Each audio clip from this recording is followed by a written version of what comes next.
करीब करीब एक साल से ज़्यादा समय से चल रहा फिलिस्तीन और इजराइल के बीच जंग में अब नया मोड़ आ गया है। दोनों देशों के बीच सीज फायर समझौते ने इसे अब शांत कर दिया है, लेकिन अब भी वहां बेघर हुए लोगों को लेकर कई सवाल खड़े हो रहे हैं।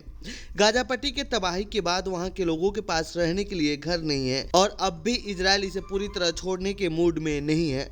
ऐसे में अमेरिकी राष्ट्रपति डोनाल्ड ट्रंप ने एक नया प्लान बनाया है, जिसको लेकर मिडिल ईस्ट के सभी देश डरे हुए हैं। तो आइए जानते हैं इस रिपोर्ट में क्या है अमेरिकी राष्ट्रपति का नया प्लान और क्यों डरे हुए हैं मुस्लिम देश। गाजा के लिए क्या है ट्रंप का प्लान। दरअसल अमेरिकी राष्ट्रपति चुनाव जीतने के बाद से ही डोनाल्ड ट्रंप इजराइल फिलिस्तीन के बीच जारी जंग को खत्म कराने का दावा करते रहे हैं। हालांकि हो भी कुछ ऐसा ही रहा है।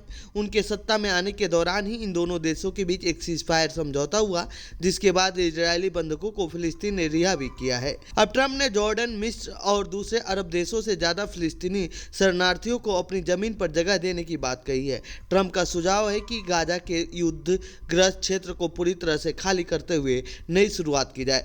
गाजा पर बात करते हुए डोनाल्ड ट्रंप ने कहा कि गाजा से संभावित रूप से इतनी आबादी को स्थानांतरित किया जाए ताकि युद्धग्रस्त क्षेत्र को साफ किया जा सके और नई शुरुआत हो सके।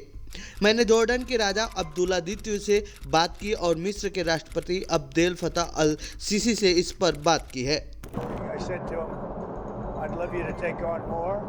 Because I'm looking at the whole Gaza Strip right now, and it's a mess. It's a real mess. So you'd like Jordan to house people from Gaza? To take people.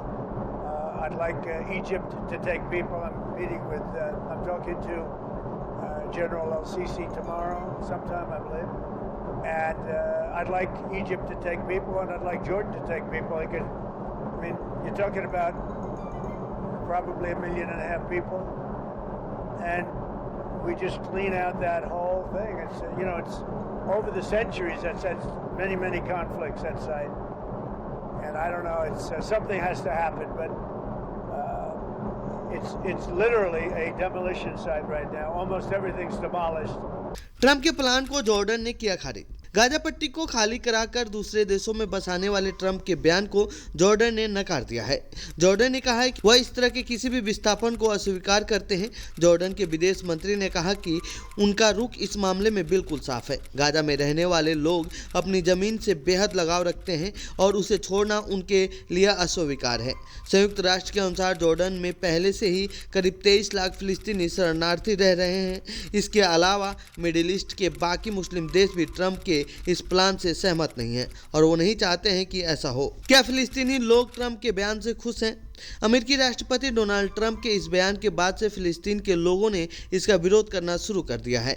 उनका मानना है कि अमेरिका हमारी जमीन को छीनकर Israel को देना चाहता है, जो कि हम ऐसा किसी कीमत पर नहीं होने देंगे।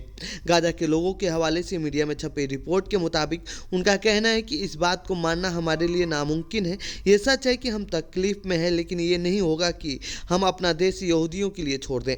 अगर हमें जाना होता तो हम बहुत पहले ही चले जाते। हमने तय किया है कि मर जाएंगे लेकिन फिलिस्तीन में ही रहेंगे। इतना कुछ सहने के बाद हम अपना देश क्यों छोड़ें? ये हमारी ज़मीन है और हम इसे छोड़कर कहीं नहीं जा रहे हैं। तो ये थी डोनाल्ड ट्रंप से जुड़ी हमारी रिपोर्ट। आपको कैसी लगी ये रिपोर्ट कमेंट बॉक्स में बताएं। साथ ही इस पूरे मामले पर आप क्या कहना चाहते हैं कमेंट बॉक्स में लिखें। बाकी देश दुनिया की खबरों के लिए बने रहिए जनसत्ता के साथ। धन्यवाद।